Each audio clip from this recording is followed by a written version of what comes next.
Hello and welcome to our channel Timeless Tales. We are witnessing the Great War of Mahabharata in this series. So stay tuned and watch new episode daily. Second day of war. Drishtadyumna commanded his army to assemble in the Krauncha Vyuha formation. King Drupada and his division of army, along with 100,000 Maharathas, formed the head of the bird. Nakula and Sahdeva, along with their division of troops, stood in the left wing, and King Yudhishthira along with his division stood in the right wing. On the joints of the wings were placed 10,000 chariots protected by 30,000 elephant warriors in each corners of the joints. The back of the bird array was protected by King Virata with the support of the army division of King Kasi of Chedi and the Kakayas numbering around 100 million, along with around 30,000 Rathas and Maharathas. King Kuntabhoja was one eye, whereas the other one was occupied by King Saivya. The rulers of Prayagas, Anapakas, Karatas, Dasaranas and Desarakas were placed in the neck of the array along with 70,000 Rathas and Maharathas. Armed with diversified weapons and armored, the Kaurava army, under the protection of their generalissimo Bhishma of immeasurable talent, formed the Garuda Vyuha formation. Bhishma and his large division of protectors formed the head and the beak. Duryodhana and his brothers formed the body while King Salya, Burasravas, Bhagadatta, Vinda and Anyavinda formed the left wing and King Somadatta, Susarman and King Sudakshina formed the right wing. Aswathama along with Kripakarya and Kritavarman formed the rear. Expecting sunrise, the armies waited cheerfully with rage.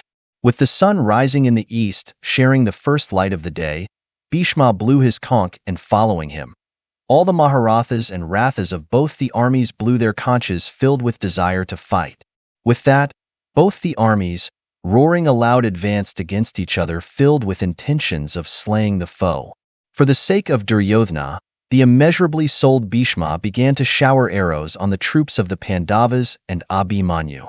Copious foot soldiers, archers and knights fell on ground deprived of life, unable to defend against Bhishma. Witnessing the mightiness of Pitamaha Bhishma, Arjuna and Krishna rushed to the spot, routing the resisting Kaurava soldiers. Arjuna encountered Bhishma with all his mightiness and braveness.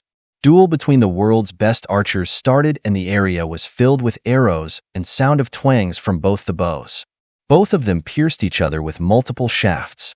Defenders of Bhishma, mighty Dronacharya, King Sagyuni, King Salya, King Duryodhana, Aswathama and Vikarna showered shafts on Arjuna and Krishna from all sides. Standing tranquil, Arjuna cut off every single arrow approaching him and Krishna. Beholding Arjuna, King Satyaki, Abhimanyu, King Virata and the Upa Pandavas came in for defense. Filled with skilled and talented warriors, the spot was crowded with foot soldiers, knights and archers who were excited to witness the duel among the warriors. Striving for victory, the mighty Bhishma and Arjuna struck each other with mighty shafts. Arjuna showered a celestial weapon where 1,000 arrows, like dense forest, fell from the sky and covered Pitamaha. Feeling proud on Arjuna's mightiness, Bhishma thwarted Arjuna by coming out of the forest of arrows in a blink of an eye. Filled with delight and energy, both of them shot and countered at each other. Without battling, the warriors witnessed the duel of those skilled souls with surprise, which was a delight to watch. Inept of being defeated or being captured, Arjuna battled for hours with courage and mightiness while Bhishma enjoyed his duel, feeling pleased and at times gladdened on the prowess of Arjuna. Bhishma hit Krishna with 3 of his shafts which pierced the armor. It appeared like the duel might be a never-ending battle. Meanwhile, both the troops fought with desire of victory. Dronacharya, who was battling against Drishtadyumna, broke his foe's chariot and slew the steeds and the charioteer using his exceptional shafts of arrows. Taking the window of opportunity he got, Dronacharya broke the bow of Drishtadyumna. Deprived of chariot, steeds and bow, Drishtadyumna took his mace and rushed to hurl it at Dronacharya. Before even Drishtadyumna could descend from his broken chariot, Dronacharya broke the mace into pieces through his shafts. He then showered hundreds of arrows at Drishtadyumna, who was standing stranded. Raged, furious Drishtadyumna rushed against Dronacharya, with a shield in his hand which too was broken into pieces by the mighty Dronacharya. Seeing Drishtadyumna on the verge of being vanquished, Bhima rushed to the spot in his chariot and defended his generalissimo by taking him in his chariot.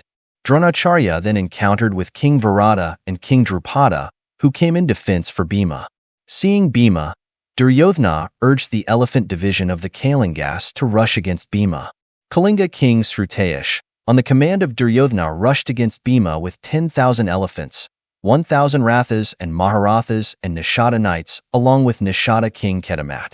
Along with the division of Chedi troops, Bhima proceeded against the Kalingas with rage. The battle was so fierce that the warriors slayed their friends and relatives without any second thought.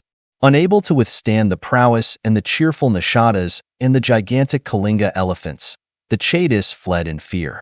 Bhima, with ease, singly fought against the whole division approaching him. Bhima, with his mighty bow, showered arrows on the foes approaching him wishing for death. Kalinga Prince Sakradeva slew the steeds of Bhima. Standing on the grounded chariot, serene Bhima took his Saikya mace and flung it at Sakradeva. Hit on the head, Sakradeva fell from his chariot, deprived of life.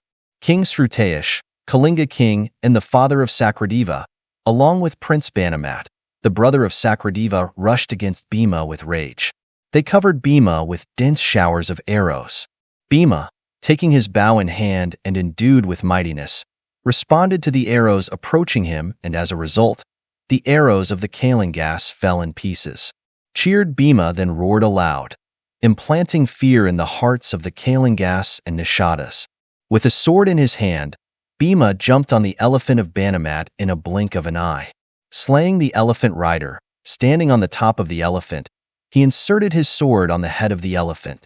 Descending from the elephant in style, Bhima slew numerous elephants, knights, chariots, and foot soldiers with his sharp pointy sword.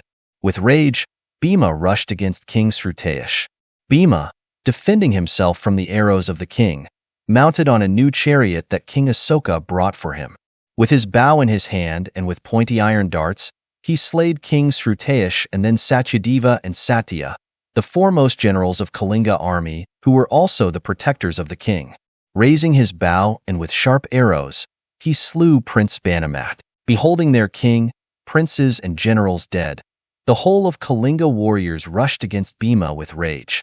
Witnessing the Kalinga army, Drishtadyumna, along with Sakandi and King Yudhishthira, and with many warriors approached Bhima for protection. King Satyaki rushed as a layer of protection for King Yudhishthira. Drishtadyumna and his legion crushed the Kalinga warriors, and the battle, before forenoon itself, was fierce and cruel. In the battle, Bhima slaughtered 700 Kalinga Kshatriyas and 2,000 Kalinga knights and foot soldiers. He crushed the elephant warriors of Kalinga army entirely, and not tired, he kept continuing his prowess in slaying the cavalries.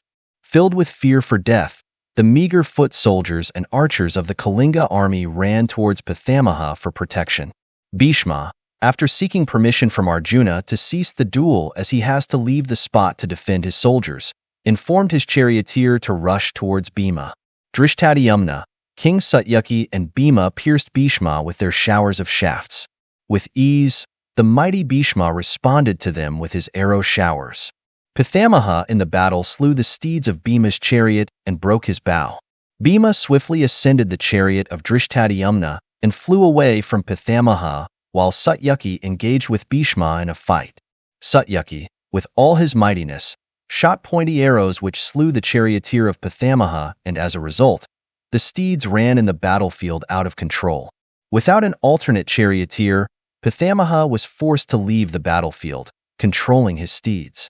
By early afternoon, Bhima and Drishtadyumna crushed the Kalinga army's Rathas, Maharathas, elephant warriors, knights, archers, and foot soldiers. After the extermination of the Kalinga Kshatriyas from the battlefield and also from the face of earth, Drishtadyumna battled with Aswathama, Kripakarya, and King Salya. With his steeds slain by Drishtadyumna, Aswathama fought, ascending on the chariot of King Salya. Abhimanyu came to defend Drishtadyumna, who was forced to face a duel with Lakshmana, son of Duryodhana. The battle was so fierce that Lakshmana broke the bow of Abhimanyu, but still, with excited heart, Abhimanyu fought with his cousin, piercing him with his 500 sharp pointy arrows showered from a new bow. Seeing his son struggling against Abhimanyu, Duryodhana rushed to the spot, and Abhimanyu, much delighted than ever, faced both Duryodhana and Lakshmana with ease. On the advice of Krishna, Arjuna rushed to the spot to protect his mighty son. With the father and son duo battling like gods, Duryodhana and his son, unable to face the prowess, had no way to escape from the shafts. Seeing the situation of Duryodhana, Bhishma and Dronacharya hurried to the spot with thousands of chariots, elephants and knights. "Father, I will take care of Uncle Duryodhana and Lakshmana. They are no match to my prowess. Don't worry about me. You stop the mighty Bhishma and Dronacharya from reaching here. Stop them and I will make Uncle Duryodhana surrender to Uncle Yudhishthira by evening," said Abhimanyu to his father Arjuna. Feeling proud on listening to the words of Abhimanyu, Arjuna and Krishna went towards Bhishma and Dronacharya. While Abhimanyu was battling with ease against King Duryodhana and Lakshmana, Arjuna stopped the mighty Bhishma and Dronacharya and their division of army from proceeding further. The Kaurava soldiers fled in all directions, unable to face the mightiness of Arjuna, Bhima, Abhimanyu, and Drishtadyumna. The Pandava troops, seeing the Kaurava warriors fleeing in fear, battled with cheered heart. With the sun setting on the horizon, Krishna informed Arjuna to stop the war and blew his Panchajanya conch. Arjuna, listening to Krishna's words, ceased his fight, kept his Gandiva aside, and took his Devdutta conch and blew it. Just like how the night is stealing the light from the world, Arjuna and Bhima are taking away the hope of victory from our warriors. Let's withdraw the army. Tired and terrified, our warriors need time to rest and regain hope. Saying so, Pithamaya Bhishma blew his conch, and thus every Mahabharata warrior blew their conch, and the warriors left the battlefield and returned to their respective camps, agreeing in their heart that the day belonged to the Pandavas.